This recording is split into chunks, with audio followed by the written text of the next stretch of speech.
नमस्ते, मेरा नाम है अंकित मौर्य और मैं आप सभी का स्वागत करता हूं आपके अपने इस YouTube चैनल जॉब मंत्रा पे। हम इलाहाबाद हाई कोर्ट के PYQ सीरीज़ में हम ज्योग्राफी वाले सेक्शन में आज हमारी 17वीं क्लास है। ठीक है, हमारी अब ज्योग्राफी वाले सेक्शन में मात्र एक क्लास और बची है। तो अब आप ज्योग्राफी के बाद क्या पढ़ना चाहते हैं आप कमेंट सेक्शन में आप बताएंगे। ठीक है, और आपकी एक जिम्मेदारी और ये है कि आप जो लोग अभी तक चैनल को सब्सक्राइब नहीं किए हैं प्लीज़ सब्सक्राइब भी। ठीक है, बाकी देखते हैं आज कौन कौन से क्वेश्चन करना है। पहला क्वेश्चन ये है कि किशनपुर वन्यजीव अभ्यारण्य किसका हिस्सा है। तो जो किशनपुर वन्यजीव अभ्यारण्य है ये हिस्सा है दुधवा नेशनल पार्क का। किसका? दुधवा नेशनल पार्क का। और दुधवा नेशनल पार्क कहाँ पर स्थित है? यूपी में हमको पता है, ये लखीमपुर खीरी में स्थित है। लखीमपुर खीरी में स्थित है। ठीक है, इसी का ही एक पार्ट है किशनपुर वन्यजीव अभ्यारण्य। इसी को मिला करके हम बनाए थे क्या? Dudhwa national Park. और इसमें एक इम्पॉर्टेंट क्वेश्चन ये बनता है कि दुधवा नेशनल पार्क की स्थापना कब हुई थी? तो आप बताएंगे 1972 में इसकी स्थापना हुई थी। ठीक है, और जो बाकी के इसमें नेशनल पार्क दिए हुए हैं उनको भी देख लेते हैं। जिम कॉर्बेट नेशनल पार्क कहाँ पर है? जिम कॉर्बेट नेशनल पार्क कहाँ पे? उत्तराखंड में स्थित है। ठीक है, नीलगिरी बायोस्फीयर रिजर्व कहाँ पर है? यह आपका तमिलनाडु में स्थित है। ठीक है, अगला क्वेश्चन देखते हैं। निम्न में से कौन बायोडीजल का एक संभाव्य स्रोत है? किसके जानना चाह रहे हैं? बायोडीजल का। आप लोगों ने एक पेड़ का नाम सुना होगा, पहले गांव में होता है, कभी कभार लोग इसको लगाते हैं, उसको जेट्रोफा का नाम। जेट्रोफा को गांव में बोलते हैं कि ये डीजल पौधा है। क्या? डीजल पौधा है। ठीक है, लोग इसको बोते हैं और जो इसका फल होता है इसके फली को तोड़ करके बेचते हैं। ठीक है, और इसके फली से ही ये बायोडीजल का उत्पादन किया जाता है। ठीक है, तो ऐसे बायोडीजल के एक संभावित स्रोत का क्या नाम है? जेट्रोफा। ठीक है, अगला क्वेश्चन देखते हैं। भारत किसका एक नैसर्गिक आवास है? Natural habitat. नेचुरल हैबिटेट किसका है? इसमें से वन ऑनर्ड राइनो। किसका? वन ऑनर्ड राइनो, यानी एक सींग वाला गैंडा। ठीक है, बाकी और सब जो हैं ऊंट, जिराफ, चिंपैंजी इंडिया में भी पाए जाते हैं और कहीं जैसे ये जिराफ तो इंडिया में नेचुरली नहीं पाया जाता है, लेकिन यहाँ के जो क्या बोलते हैं चिड़ियाघर है वहाँ पे रखे गए हैं। लेकिन जैसे बैक्टीरियन कैमल है ये आपको देखने को मिल जाएगा या लद्दाख वाले रीजन में। ठीक है, चिंपैंजी भी आपको देखने को मिल जाएंगे, ये आपको नॉर्थ ईस्ट वाले रीजन में देखने को मिल जाएंगे और ये दुनिया के और जो देश हैं वहाँ भी देखने को मिल जाएंगे। लेकिन जो एक श्रृंगी गैंडा है ये दुनिया में एकमात्र जगह देखने को मिलता है, वो भी इंडिया में। और इंडिया में भी एकमात्र जहाँ देखने को मिलता है उस जगह का नाम है काजीरंगा नेशनल पार्क। क्या? Kaziranga National Park. और काजीरंगा नेशनल पार्क कहाँ पे स्थित है? तो वो असम में स्थित है। ठीक है, तो इसलिए इसका ऑप्शन क्या सही हो गया? ऑप्शन बी सही हो गया। निम्न में से ऊर्जा का नवीकरणीय स्रोत है। नवीकरणीय स्रोत का सिंपल डिफिनीशन क्या है? कि जिसको हम दोबारा काम में ले सकें, दोबारा यूज हो सके, उसी को हम क्या बोलते हैं? नवीकरणीय स्रोत। एकदम सिंपल और सरल डिफिनीशन जिससे हम आंसर तक पहुंच सकते हैं। ठीक है, कोयला को दोबारा यूज कर सकते हो? नहीं। पेट्रोलियम को यूज कर सकते हो? नहीं। केरोसिन को यूज कर सकते हो? नहीं। ये क्या है कि एक टाइम के बाद ये खत्म हो जाएंगे। लेकिन बायोमास को आप खुद से यानी इंसान अपने आप से प्रोड्यूस कर सकता है, जबकि कोल, पेट्रोलियम, केरोसिन को इंडिया जो इंसान है वो अपने आप से प्रोड्यूस नहीं कर सकता, इसलिए ये नवीकरणीय स्रोत नहीं है। बायोमास को इंसान अपने हाथों से प्रोड्यूस कर सकता है, इसलिए बायोमास नवीकरणीय स्रोत के रूप में यानी रिन्यूएबल सोर्स के रूप में जाना जाता है। इसलिए इसका ऑप्शन क्या सही हो गया? ऑप्शन ए सही हो गया। ठीक है, अगला क्वेश्चन देखते हैं। गंगोत्री राष्ट्रीय उद्यान कहाँ अवस्थित है? यदि आपने गंगोत्री सुना हो, गंगा कहाँ से निकलती है? गंगोत्री से निकलती है। तो गंगोत्री कहाँ पर स्थित है? ये उत्तराखंड में स्थित है, इसलिए गंगोत्री राष्ट्रीय उद्यान कहाँ स्थित होगा? उत्तराखंड में अवस्थित होगा, है ना। तो इसलिए इसका ऑप्शन क्या सही हो जाएगा? ऑप्शन सी सही हो जाएगा। ठीक है, और जो बाकी के भी स्टेट हैं वहाँ के जो सबसे फेमस जो राष्ट्रीय उद्यान है उनका नाम देख लेते हैं। जैसे छत्तीसगढ़ से आप कभी कभार जो एग्जाम में क्वेश्चन पूछता है अधिकतर, ये पूछता है इंद्रावती नेशनल पार्क के बारे में कि इंद्रावती नेशनल पार्क कहाँ पे है, छत्तीसगढ़ में। बिहार में एकमात्र नेशनल पार्क है वो है आपका Valmiki national park, Valmiki national park, ठीक है। और पश्चिम बंगाल के जो पूछता है वो है सुंदरवन नेशनल पार्क के बारे में पूछता है, ठीक है। तो आप इन तीनों ऑप्शन को भी याद रखेंगे। हिंडन एयरपोर्ट कहाँ पे स्थित है, तो हिंडन एयरपोर्ट अभी आप लोगों ने न्यूज में पढ़ा होगा कि जब बांग्लादेश के प्रधानमंत्री शेख हसीना जी वहां से छोड़ करके भागी तो हिंडन एयरपोर्ट पर ही वो उन्होंने लैंड किया और वो इंडिया में रह गई, ठीक है। तो वो कहाँ पे उतरी थी, हिंडन एयरपोर्ट गाजियाबाद में, ठीक है। यदि आपने न्यूज़ सुना रहा होगा और आपने ध्यान दिया रहा होगा तो आपको पता होगा कि हिंडन एयरपोर्ट कहाँ पे है, गाजियाबाद में स्थित है, ठीक है। एक एयरपोर्ट का नाम और आता है, वो आता है जेवर एयरपोर्ट का। तो जो जेवर एयरपोर्ट अभी बना है, कहाँ पे बना है, ये नोएडा शहर में बना है। कहाँ पे बना है, वो नोएडा शहर में बना है। क्या बना है, जेवर एयरपोर्ट। और बाकी जो हिंडन एयरपोर्ट क्या है, वो गाजियाबाद में है, ठीक है। हिंडन एक एयर बेस है, मिलिट्री का जो हमारा एयरफोर्स है उसका ये बेस बना हुआ है, ठीक है। इसलिए इसको ज़्यादा जाना जाता है हिंडन एयरपोर्ट को, ठीक है। भारत के किस राज्य के पास, आप लोगों ने हिंडन एयरपोर्ट का नाम जब भी करंट अफेयर्स पढ़ते होंगे, जो ये मिलिट्री एक्सरसाइजेज होती हैं दो कंट्री के बीच में, उनमें से काफ़ी बार जो मिलिट्री एक्सरसाइज होती है तो वो हिंडन एयरपोर्ट पे की जाती है, ठीक है। वहाँ भी आप लोगों ने कभी कभार इसका नाम सुना होगा, ठीक है। इसलिए इसका ऑप्शन क्या मिला हमको, बी। भारत के किस राज्य के पास बृहत्तम वन क्षेत्र है, ये क्वेश्चन तो यार कितनी बार आ चुका है। सबसे ज़्यादा वन क्षेत्र किसके पास है, एरिया वाइज एमपी, ठीक है। एरिया वाइज एमपी के पास में है, तो इसका ऑप्शन क्या सही हो गया, ऑप्शन बी सही हो गया, ठीक है। अगला क्वेश्चन देखते हैं। अंडमान निकोबार द्वीप समूह लगभग कितने द्वीपों का एक समूह है। अंडमान निकोबार जो द्वीप समूह है वो 572 द्वीपों से मिलकर के बना है। कितने, 572 द्वीपों से मिलकर के बना है, ठीक है। और इसमें एक क्वेश्चन और बनता है, अंडमान और निकोबार द्वीप समूह को अलग कौन करता है, तो वो 10 डिग्री चैनल है जो इन अंडमान और निकोबार द्वीप समूह को अलग करता है, ठीक है। हाँ, अब बात हमने जान ली अंडमान निकोबार की, हो सकता है अगली बार लक्षद्वीप का पूछ ले। तो लक्षद्वीप कितने द्वीपों का समूह है, तो लक्षद्वीप 36 द्वीपों का समूह है। क्या, लक्षद्वीप की बात की जा रही है। ये कितने द्वीपों का समूह है, 36 द्वीपों का समूह है, ठीक है। और ये अंडमान निकोबार की राजधानी क्या है, पोर्ट ब्लेयर थी, लेकिन अभी पोर्ट ब्लेयर का नाम बदल करके कुछ कर दिया गया है। तो आप कमेंट सेक्शन में बताएंगे कि पोर्ट ब्लेयर का नाम बदल करके क्या कर दिया गया है, ठीक है। ये अभी हाल फिलहाल की न्यूज़ है, ये करंट अफेयर में आ सकता है, ठीक है। तो आप इसको कमेंट करके बताएंगे कि पोर्ट ब्लेयर के नया नाम क्या रख दिया गया है। उष्णकटिबंधीय वर्षावन किसमें नहीं पाया जाता है। उष्णकटिबंधीय, ये 4 ऑप्शन देखेंगे तो दिया हुआ है रूस, दक्षिण अमेरिका, दक्षिण पूर्व एशिया और भारत। तो इनमें से जो 3 ऑप्शन हैं ये वाले, ये तो भाई उष्णकटिबंधीय रीजन यानी ट्रॉपिकल रीजन में ही आते हैं, ठीक है। लेकिन जो पहला वाला ऑप्शन है रूस, ये आपको पोलर रीजन में देखने को मिलेगा, यानी ध्रुवों के आसपास स्थिति है। तो उष्णकटिबंधीय वर्षावन कहाँ पे पाए जाएंगे, जो उष्णकटिबंधीय एरिया यानी ट्रॉपिकल रीजन में होंगे, जबकि रसिया ट्रॉपिकल रीजन में है नहीं, तो इसलिए ट्रॉपिकल रीजन, इसलिए इसका ऑप्शन अब क्या सही हो गया, ऑप्शन ए सही हो गया, ठीक है। बाकी जो और रीजन है वहाँ पे सब जगह ट्रॉपिकल रेन फॉरेस्ट पाए जाएंगे। भारत से यूएसए की सबसे ज़्यादा निर्यातित वस्तु कौन सी है, ठीक है। यदि आप इन 4 ऑप्शन में देखेंगे तो आपको जानना पड़ेगा ऑप्शन ए के साथ, चमड़े के सामान के साथ, ठीक है। जो इंडिया से यूएसए को इन 4 ऑप्शन में से सबसे ज़्यादा जो मात्रा में सप्लाई किया जाता है वो किया जाता है चमड़े के सामान यानी लेदर गुड्स का, ठीक है। बाकी जो इंडिया से यूएसए को बेचा जाने वाला जो सामान है सबसे ज़्यादा वो है, जैसे जो आभूषण होते हैं वो बेचा जाता है, ज्वेलरी, ठीक है। फार्मास्यूटिकल प्रोडक्ट, ठीक है, फार्मास्यूटिकल प्रोडक्ट बेचा जाता है। जो डेयरी के उत्पाद हैं जैसे मक्खन, घी, दही, ये सब यहाँ से भेजा जाता है वहाँ पे, ठीक है।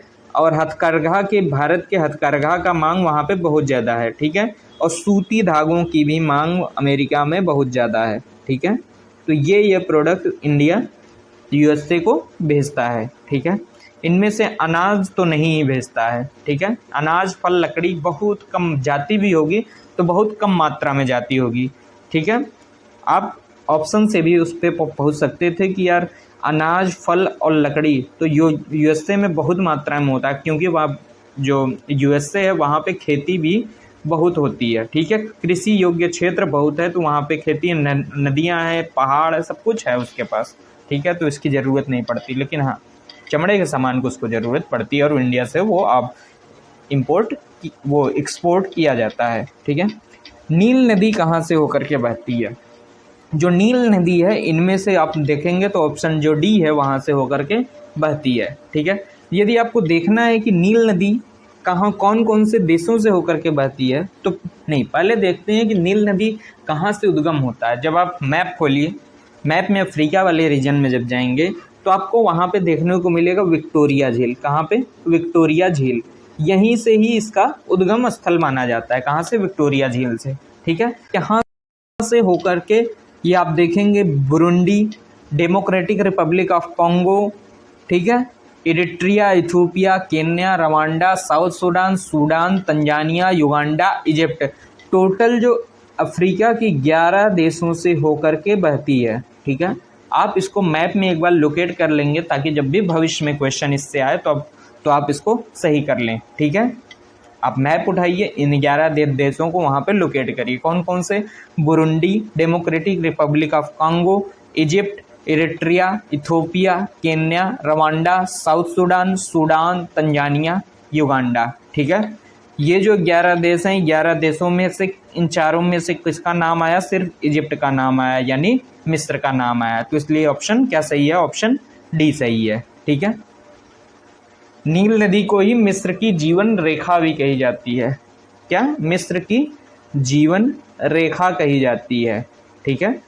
इसको आप याद रखेंगे, हो सकता है कभी ये क्वेश्चन पूछ लें। भूमध्य रेखा निम्न में से किस देश से होकर के नहीं गुजरती है? ये मुझे लगता है अब तक ये 4-5 बार क्वेश्चन आ गया, हर दूसरे सेट में ये क्वेश्चन देखने को मिलता है। तो भूमध्य रेखा कितने देशों से होकर के गुजरती है? टोटल 13 देशों से होकर के गुजरती है। एक बार नाम रिपीट कर दीजिए मेरे साथ। जब आप दक्षिणी अमेरिका में जाएंगे तो आपको मिलेगा इक्वाडोर, कोलंबिया, ब्राज़ील, ठीक है। अब अफ्रीका वाले रीजन में आएंगे तो आपको Sao Tome Principe, Gabon, Congo गणराज्य, कांगो लोकतांत्रिक गणराज्य, युगांडा, केन्या, सोमालिया, ठीक है। इतने देश कहाँ पे मिल जाएंगे? अफ्रीका में मिल जाएंगे। अब आप जब इस वाले रीजन में आएंगे, हिंद महासागर वाले रीजन में देखेंगे तो यहाँ पर आपको मिलेगा मालदीव, इंडोनेशिया, किरिबाती। ये वाले रीजन आपको हिंद महासागर और प्रशांत महासागर में देखने को मिलेंगे। क्या क्या? मालदीव, इंडोनेशिया और किरिबाती। ये जो 13 देश हैं, ये तो इंडोनेशिया आया, इसमें केन्या आया, ब्राज़ील आया, लेकिन मैक्सिको नहीं आया। मैक्सिको का कल वाले लेक्चर में हमने देखा था कि जो मैक्सिको है, मैक्सिको से कौन सी रेखा होकर के गुजरती है? तो यहाँ से मकर रेखा होकर के गुजरती है, ठीक है। इसलिए इसका ऑप्शन क्या सही हो गया? ऑप्शन सी सही हो गया, ठीक है। अगले क्वेश्चन पे चलते हैं। अफगानिस्तान किसके साथ अपनी सीमा साझा नहीं करता है? बात हो रही है किसकी? अफगानिस्तान की, ठीक है। यदि आप अफगानिस्तान को देखेंगे तो ये जो अपनी सीमा है पाकिस्तान के साथ, ठीक है, यहाँ पे लगभग 116 किलोमीटर इंडिया के साथ, जिसको पीओके बोलते हैं, वो वाले रीजन से टच करता है ये इंडिया के बॉर्डर को, ठीक है। यहाँ पर आपको देखने को मिलेगा चीन, ठीक है। यहाँ और ऊपर की ओर आपको देखने को मिलेगा उज्बेकिस्तान। क्या? उज्बेकिस्तान। यहाँ पे मिलेगा तुर्कमेनिस्तान। यहाँ पे आपको देखने को मिलेगा ईरान वाला हिस्सा, ईरान यहाँ पे मिलेगा, ठीक है। और कौन सा बचा? उज्बेकिस्तान देख लिया। यहाँ पे हमको तुर्कमेनिस्तान देखने को मिलेगा, ठीक है। तो ये कितने देशों को टच करता है इसके बॉर्डर? पाकिस्तान, भारत, चीन, तजाकिस्तान, उज्बेकिस्तान, तुर्कमेनिस्तान और ईरान। 7 देशों से अफगानिस्तान अपनी सीमा साझा करता है, ठीक है। इनमें से किसके साथ सीमा साझा नहीं करता है? तो वो है रूस। रूस के साथ इसका बॉर्डर टच नहीं करता है, ठीक है। ये जब क्वेश्चन आया था उस समय तालिबान वाला जो समस्या थी अफगानिस्तान में चल रही थी, तब पूछा था। इस समय जब भी पूछेगा आपसे तो पूछेगा, जब भी पूछेगा तो आपसे पूछेगा इजराइल का पूछ सकता है, ठीक है। इन देशों का आप देख लीजिएगा। लेबनान का पूछ सकता है, ठीक है। इजराइल, लेबनान, ईरान, ठीक है, और यमन। 4 देश आप मिडिल ईस्ट में याद रखेंगे। और जब आप वो उस वाले रीजन में जाएंगे यूरोप में, तो आपको पता है कि रूस और उसमें कॉन्फ्लिक्ट चल रहा है रूस और यूक्रेन। तो जो यूक्रेन के आसपास वाले देश हैं इनको आप ध्यान रखेंगे, ठीक है। पिछले साल यूपीएससी में भी केवल क्वेश्चन आ चुका है कि यूक्रेन के आसपास वाले जो रीजन है उनमें से क्वेश्चन पूछ लिया था, ठीक है। तो ये जो 4-5 देश हैं इनका आप जरूर से याद रखेंगे, जब भी एग्जाम होगा तो इनसे क्वेश्चन जरूर आएगा, ठीक है। अलास्का का संगठक या निर्यातक राज्य कौन सा है? अलास्का, ये 2-3 सेट पहले ये क्वेश्चन आया तो था, फिर से ये रिपीट हुआ है। तो वहाँ पे हमने क्या देखा था, अलास्का पे इस समय किसका कब्जा है? यूएस से। इससे पहले किसका कब्जा था इस पे? रूस का। रूस से यूएसए ने खरीद लिया था, ठीक है। तो अब ये किसका कब्जा हो गया इस पे? यूएसए का, ठीक है। अगला क्वेश्चन देखते हैं। अल नीनो जलवायु प्रतिमान के पृष्ठीय जल के असामान्य तरीके से गर्म हो जाने के कारण घटित होता है। ये कौन से समुद्र या फिर महासागर की बात हो रही है? देखिए ये क्या है, ये मान लीजिए कि क्या दक्षिण अमेरिका है, ठीक है। यहाँ पर आपको चिली देखने को मिलेगा इस वाले रीजन में, यहाँ पर आपको अर्जेंटीना देखने को मिलेगा, इसके ऊपर आपको देखने को मिलेगा यहाँ पे पेरू, ठीक है। तो यहाँ पे पेरू के आसपास आने वाली जो ठंडी जलधारा है, ये 3-4 सालों में ऐसा होता है कि यहाँ पे अचानक से गर्म जलधारा का उत्पन्न हो जाता है, ठीक है। इसी के कारण जो दुनिया में होता है, ये जब गर्म हो जाता है, तो जब ये गर्म होता है तो यहाँ से जो हवाओं का चलने का पैटर्न होता है वो बदल जाता है, हवाओं का पैटर्न बदल जाता है, चक्रवात आने का पैटर्न बदल जाता है, और जिसके कारण विभिन्न देशों में होने वाली वर्षा पर प्रभाव पड़ता है, ठीक है। जब अल नीनो की स्थिति बनती है तो इंडिया में मानसून कमज़ोर हो जाता है, ठीक है। लेकिन जब क्या अल नीनो की स्थिति बनती है तो क्या होता है? इंडिया में बारिश कमज़ोर हो जाता है। लेकिन ये उसी का विपरीत कंसेप्ट है ला नीना। क्या? ला नीना। इसमें यह जो पानी होता है और ज़्यादा ठंडा हो जाता है। जब ये वाली स्थिति बनती है तो इंडिया में और ज़्यादा बारिश होती है, उस साल इंडिया में ज़्यादा बाढ़ आती है, ठीक है। जब अल नीनो होता है तो बारिश कम होती है, सूखा पड़ता है, लेकिन जब ला नीना होता है तो इंडिया में बाढ़ आती है, ठीक है। और ये फिनोमिनन कहाँ पे हो रही है? तो ये दक्षिण अमेरिका है। तो दक्षिण अमेरिका के पूर्व में क्या स्थित है? अटलांटिक महासागर, और इसके पश्चिम में क्या स्थित है? प्रशांत महासागर, यानी कि पैसिफिक ओशियन, ठीक है। तो ये कौन से महासागर में घटित हो रहा है? ये पैसिफिक ओशियन यानी प्रशांत महासागर में ये घटनाएं घटित हो रही हैं, ठीक है। ज्योग्राफी वाले सेक्शन में आपको ये ध्यान रखना है कि जैसे ही आप ये वीडियो देख रहे हैं, ठीक है, वीडियो देखते समय या तो जितने भी लोकेशन आ रहे हैं आप अपने दिमाग में याद रखिए, नहीं तो पेन से आप जितने भी जगह आ रहे हैं उनको एक बार नोट कर लिया करिए, ठीक है। और जैसे ही क्लास ख़त्म हो या क्लास के साथ में ही अपने साथ मैप रखिए, उन जगह को ज़रूर से लोकेट करिए, तभी आपको मतलब निकलेगा इन सब क्लास का, वरना आप भूल जाएंगे लोकेशन, ठीक है।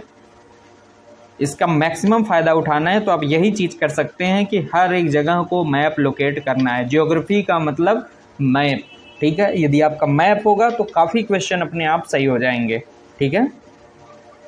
निम्न में से कौन सा खनिज भूपर्पटी में प्रचुरता से पाया जाता है? मैंने आपका इसका सीक्वेंस क्या बता रखा है कि भूपर्पटी में पाए जाने वाले प्रचुरता का क्रम क्या होता है? OC अल्फा काना, ठीक है। OC अल्फा काना, O से ऑक्सीजन, C से silicon, aluminium, iron, calcium, sodium, ठीक है। तो इसमें से कौन देखने को मिल रहा है? ऑक्सीजन ऑप्शन में नहीं है, सिलिकॉन ऑप्शन में नहीं है, तो तीसरे नंबर वाला एल्युमिनियम ऑप्शन में है, तो इसलिए इसका ऑप्शन क्या सही हो गया? एल्युमिनियम, ठीक है। अगला क्वेश्चन देखते हैं। स्थल मंडल किससे बना हुआ है? देखिए लिथोस्फीयर की बात हो रही है ना, समझिए कि ये पृथ्वी का एक हिस्सा काट करके हमने निकाल लिया है, ठीक है। तो ये देखेंगे तो ऊपर की ओर क्या है? क्रस्ट पाया जाता है ना, क्रस्ट यानी अपर क्रस्ट और लोअर क्रस्ट, ठीक है। बीच में क्या पाया जाता है? मेंटल पाया जाता है, और सबसे नीचे की ओर अंदर की ओर क्या पाया जाता है? कोर पाया जाता है, ठीक है।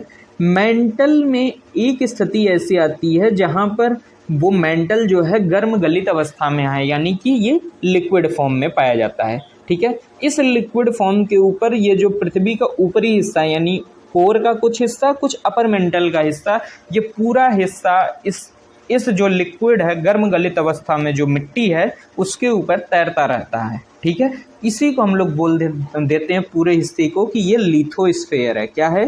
लिथोस्फीयर है। ठीक है, तो इसलिए लिथोस्फीयर क्या होता है, एक तो इसमें पूरा क्रस्ट मतलब कि क्रस्ट आता है और मेंटल का ऊपरी हिस्सा आता है। तो जिस भी ऑप्शन में ये होगा हम उसको टिक कर देंगे। तो यदि आप तीसरे वाले ऑप्शन को देखिए, सी वाले ऑप्शन के, तो ये क्रस्ट यानी परपटी और अपर सॉलिड मेंटल की बात हो रही है। तो जो सी ऑप्शन है वो लिथोस्फीयर के लिए एकदम परफेक्ट वो है। ठीक है, सौर परिवार कौन सी गैलेक्सी का भाग है? गैलेक्सी क्या होता है? ये कई सारे ताराओं से यानी स्टार्स से मिल करके बनता है। और जिस गैलेक्सी का अपना इंडिया मतलब कि ये वर्ल्ड यानी पृथ्वी जो पार्ट है वो है मिल्की वे। हम लोग किसका हिस्सा है? मिल्की वे। इसलिए इसका ऑप्शन क्या सही हो गया? ऑप्शन बी सही हो गया। ठीक है, बन्नेरघट्टा नेशनल पार्क कहाँ पर स्थित है? तो बन्नेरघट्टा नेशनल पार्क आपको देखने को मिलता है कहाँ पे? कर्नाटका में। कहाँ पे देखने को मिलता है ये? कर्नाटका में देखने को मिलता है। ठीक है, कर्नाटका में दो फेमस और राष्ट्रीय उद्यान हैं जो बार बार एग्जाम में पूछा जाता है। एक तो यहाँ से पूछा जाता है बांदीपुर राष्ट्रीय उद्यान। ठीक है, बांदीपुर राष्ट्रीय उद्यान। ठीक है, और नागरहोल राष्ट्रीय उद्यान। क्या? नागरहोल राष्ट्रीय उद्यान। तो आप 3 राष्ट्रीय उद्यान का नाम याद रखोगे, कभी कभार ये एग्जाम में पूछे जाते रहते हैं। जैसे इसमें बन्नेरघट्टा पूछ लिया, हो सकता है अगली बार बांदी और नागरहोल के बारे में पूछ ले। ये तीन के तीनों कहाँ पर स्थित है? कर्नाटका में ही स्थित है। ठीक है, अगला क्वेश्चन देखते हैं। निम्न में से कौन सा भारत के पूर्वी समुद्री तट पर है? तो जो इनमें से पूर्वी समुद्री तट पर स्थित है उसका नाम आपको देखना है। तो इसमें जैसे एन्नोर कहाँ पर है? तमिलनाडु में है। ठीक है, मार्मुगो कहाँ पे? गोवा में है। नहावा खेवा कहाँ पर है? ये महाराष्ट्र में है। ठीक है, कांडला कहाँ पर है? ये गुजरात में है। ठीक है, मार्मुगो कहाँ पे है? ये गोवा में है। ठीक है, एन्नोर कहाँ पर है? तमिलनाडु में स्थित है। ठीक है, अब इन चारों राज्यों में पूर्वी भारत के पूर्वी हिस्से में जो स्थित राज्य है वो उसका नाम है एन्नोर, यानी तमिलनाडु वाला जो रीजन है। इसलिए इसका ऑप्शन क्या सही हो गया? ऑप्शन ए सही हो गया। ठीक है, बर्फीले चीते का घर यानी ये कहाँ पे पाया जाता है? Snow leopard. स्नो लेपर्ड आपको देखने को मिलता है हेमिस राष्ट्रीय उद्यान में। तो ये पूछा है कि हेमिस राष्ट्रीय उद्यान कहाँ पर स्थित है? तो हेमिस राष्ट्रीय उद्यान हम देख चुके हैं पहले भी कि ये लद्दाख वाले रीजन में पाया जाता है। कहाँ पे पाया जाता है? ये लद्दाख में पाया जाता है। ठीक है,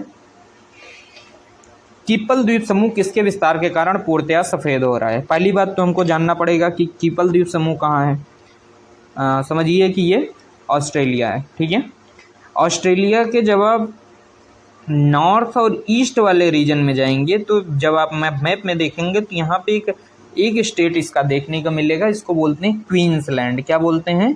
क्वींसलैंड। ठीक है, इसी के बगल में ही आपको प्रवाल द्वीप देखने को मिलता है। ठीक है, ग्रेट बैरियर रीफ देखने को मिलता है। ठीक है, तो ये जो ग्रेट बैरियर रीफ से पहले यहाँ पे ही ये लगभग ऑस्ट्रेलिया से सटा हुआ ही द्वीप है। ठीक है, ये उसका पार्ट नहीं है। ठीक है, ग्रेट बैरियर रीफ का हिस्सा नहीं है, लेकिन ये क्वींसलैंड से लगभग सटा हुआ ही हिस्सा है। ठीक है, तो यहाँ भी प्रवाल भित्ति है यानी मूरल कोरल मतलब कि मूंगा की चट्टानें यहाँ भी पाई जाती हैं।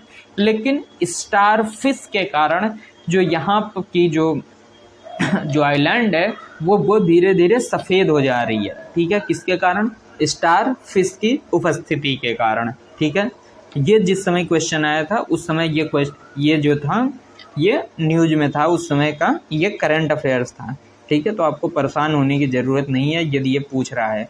ठीक है, लेकिन ये यदि आप ध्यान से देखें तो इसमें कभी कभार ऐसे करंट पूछ लेता है जो आप मतलब कि यूजुअली हम लोग बुक्स में नहीं पढ़ पाते हैं। ठीक है, वो जो लोग पेपर पढ़ते हैं या फिर जो एडिटोरियल अच्छे से देख रहे हैं कभी कभार उनसे ही क्वेश्चन हो पाते हैं, बाकी ये क्वेश्चन ऐसे हो नहीं पाता है।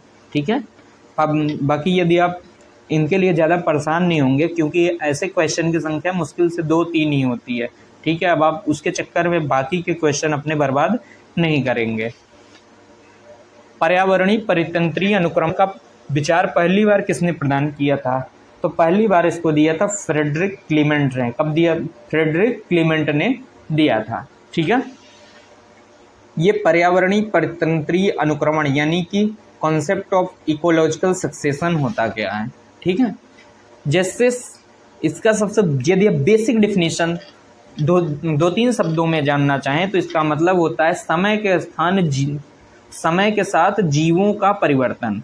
जीवों का मतलब परिवर्तन मतलब स्पीसीज में यानी कि पौधे भी आते हैं और जीव जंतु भी आते हैं, ठीक है, जीव जंतु भी आते हैं, ठीक है।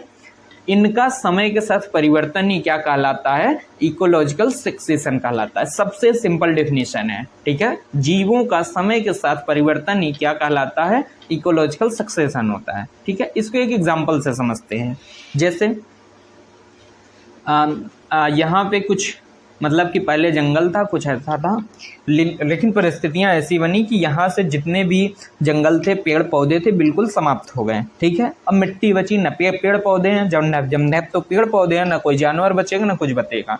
लेकिन फिर से ऐसी परिस्थिति बनी कि यहाँ पर धीरे धीरे पहले छोटी छोटी घास उगना उत्पन्न हुई, ठीक है। फिर बारिश हुई और परिस्थितियाँ बनी तो फिर यहाँ पे बड़े पेड़ भी आए, ठीक है। अब जैसे जैसे यहाँ पे पेड़ पौधों की संख्या बढ़ती जाएगी, फिर से जीवों की संख्या बढ़ती जाएगी, है ना।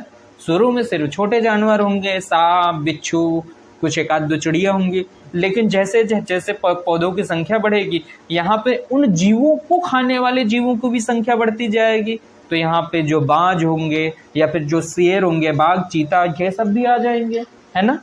तो यानी कि जो ये समय के साथ इनका परिवर्तन हो रहा है जीवों की संख्या में, इसी को हम वो बोल देंगे क्या, कि ये इकोलॉजिकल सक्सेशन होता है, ठीक है। ये कंसेप्ट किन्होंने दिया था, फ्रेडरिक क्लीमेंट ने दिया था, ठीक है। भारत का वन्य जीव संस्थान कहाँ पर है, तो भारत का वन्य जीव संस्थान जहाँ पर स्थित है उसका नाम है देहरादून। वाइल्ड लाइफ इंस्टीट्यूट कहाँ पर स्थित है, देहरादून में, ठीक है।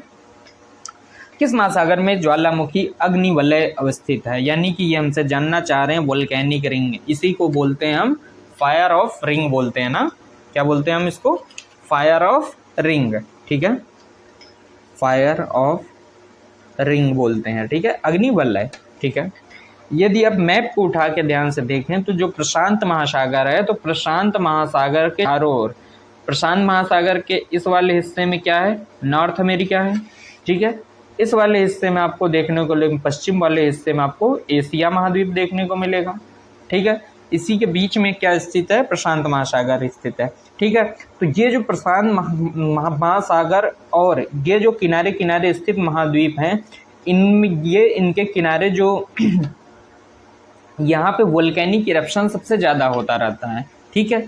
तो ये एक ऐसी लाइन इमेजिन की गई कि जहाँ पे वोल्केनिक इरप्शन सबसे ज़्यादा होता है, यानी कि ज्वालामुखी घटनाएं सबसे ज़्यादा होती हैं, उनको मिलाया गया तो ये एक रिंग के आकार के देखने को मिली, ठीक है। ये जब रिंग की आकार के देखने को मिलेगी तो इन्हों को इसी को कह दिया गया कि ये फायर ऑफ रिंग है, ठीक है। तो ये है कहाँ पे, ये है प्रशांत महासागर में, ठीक है। तो इसका ऑप्शन क्या सही हो गया, ऑप्शन ए सही हो गया, ठीक है। आज हमारी कौन सी क्लास थी, ये 17वीं क्लास थी, ठीक है। अब हमारे पास एक सेट और बचा हुआ है ज्योग्राफी का, ठीक है। इसके बाद आपको क्या पढ़ना है वो आप कमेंट सेक्शन में बताएंगे, ठीक है। बाकी आप लोग चैनल को सब्सक्राइब किया करिए, ठीक है, क्योंकि क्या ही लोग आप में से ऐसे जो सिर्फ चैनल को, वीडियोज को तो देखते हैं लेकिन चैनल को सब्सक्राइब नहीं करते हैं, ठीक है। हमसे सिर्फ आपको वही चाहिए, उसके अलावा हमें आपसे कुछ नहीं चाहिए। बाकी सारे जो कोर्सेज होंगे वो सब कुछ सब आपको फ्री में प्रोवाइड कराए जाएंगे, ठीक है। चलिए चलते हैं, थैंक यू।